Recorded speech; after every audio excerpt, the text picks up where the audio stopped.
Salam Indonesia.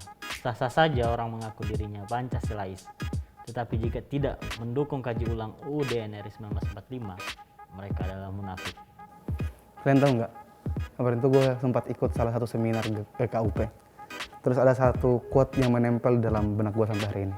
Kata-katanya gini, hanya bangsa yang kokoh yang memegang nilai-nilai budaya dan tradisi akan berhasil menjadi bangsa yang besar dan maju. Contoh Jepang, Korea, bahkan Cina dengan semboyan yang selalu digambarkan itu adalah modern country with Chinese characteristic. Mereka tuh negara-negara yang kalah di Perang Dunia Kedua. Tapi hari ini lihat, mereka menjadi negara yang adidaya dan berkuasa.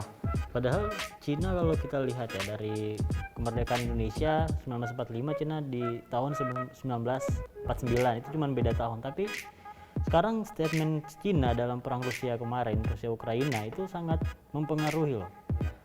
Nah itu melihat betapa besarnya Cina saat ini.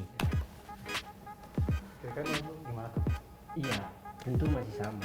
Kalau saya sih pribadi sepakat bahwa dengan kekalahan Cina pada peperangan dunia kedua, itulah yang lalu kemudian sebagai cikal bakal atas kebangkitan Cina dengan karakteristik ekonomi yang mereka bangun, ya kan? Itulah yang lalu kemudian mereka menjadikan sosial budaya itulah yang sebagai kekuatan ekonomi dan kemudian bangkit secara perlahan gitu kira-kira. Nah, seperti yang kita saksikan bersama.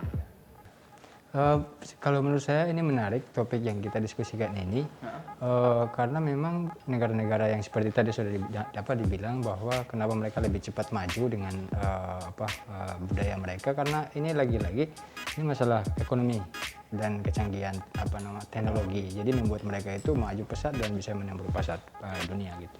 Iya, emang sih kalau melihat bagaimana saat ini budaya bisa mempengaruhi perkembangan suatu negara, bisa dicontoh lah Jepang dengan cool Jepangnya, Korea dengan Korean Wave-nya itu sekarang mereka udah merambah seluruh pasar dunia saat ini gitu.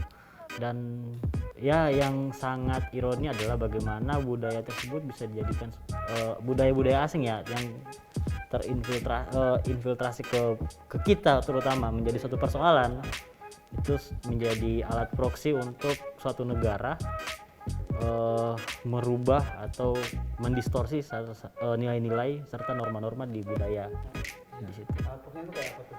Kayak industri perfilman gitu. Ya banyak lah industri-industri yang bisa kita bahas, aplikasi-aplikasi, live streaming, lain-lain. Yang intinya ya salah satunya itu Bigo Live.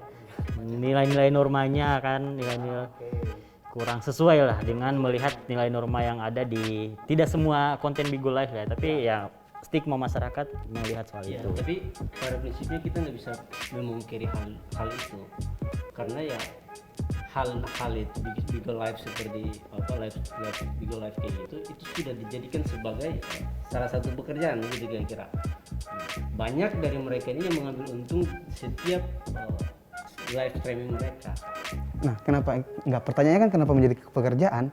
Karena itu tadi, karena sekarang industri seperti ini dengan atas nama budaya ini menjadi sebuah komoditas ekonomi yang baru, dan itu cukup bahaya. Bagaimana komoditas ini, kita kalau sudah berbicara komoditas ya kita sudah tidak bisa ini lagi, maksudnya semua akan bakal masuk dengan sangat cepat gitu. Dan kita lihat bahwa budaya ini kan nggak bisa langsung dipublikasikan begitu, jadi harus semacam direkayasa oleh pemerintah mereka atau negara untuk bisa didorong dengan kecanggihan teknologi, jadi bisa sampai menembus ke negara kita bahkan di luar negeri pun begitu. Oke. Nah, pertanyaan selanjutnya adalah akhirnya ketika dengan gempuran budaya asing seperti ini, nilai-nilai budaya-budaya yang mulai masuk dari beberapa instrumen, ini bagaimana nih untuk kondisi menjaga kebudayaan Indonesia itu kayak gimana ya? Pertama apalagi kita kan sudah sudah tergabung ya dalam World Trade Organization, yang mana ya salah satu komoditinya itu ya perfilman atau konten-konten lain dan kita terikat dengan hal itu, sehingga ya mau nggak mau, suka atau nggak suka ya kita harus menerima itu. Hanya saja itu kan sesuatu yang bisa kita kontrol ya, namanya juga teknologi informasi yang semakin panjang, apalagi sekarang suatu lembaga sensor mencanangkan budaya sensor mandiri dengan mudahnya akses. Pertanyaannya apakah mungkin gitu? Ya, susah gampang sih. Susah gampang. Susah gampang. Ya, Mas, Psikologi manusia lah. komoditas terus dibuat malah dilepas kan agak gimana gitu. Sekarang aja Kominfo kan sudah memblok banyak situs-situs porno lah kalau bisa dibilang, masih bisa diakses pakai VPN atau apalah. Menurut saya begini, yang paling penting itu adalah bukan hanya mengarah ke situnya, tapi ini kuncinya ada pada pendidikan.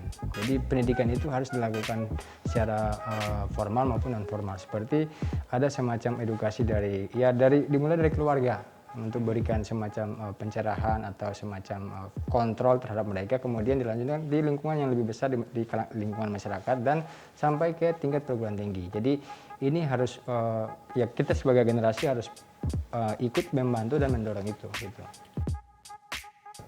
Iya, baik. Tentunya saya sangat sepakat. Sejatinya pendidikan lah sebagai satu-satunya cara sebagai jawaban atas persoalan kita saat ini untuk menyelamatkan generasi bangsa. Yang pertama, tapi yang kedua begini.